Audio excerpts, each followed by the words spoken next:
راز بقاس اینجا در جنگل های انجیر این کرم لارب را میبینی که معلوم نیست میخواد پروانه شود یا سوسک یا جانور دیگه اتفاق که لارب تا سوسک یا پروانه.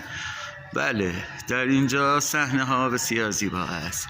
ببینید چه دوری خود را پیچ تاب میدهد تا به مقصد خود درخت انجیر برسد و آنجا پیله ببندد و باد او را نوازش میدهد. اتفاق و درخت انجیر باد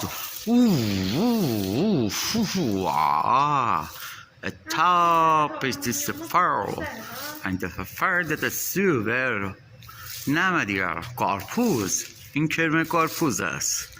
توجه کنید کرم کارپوز.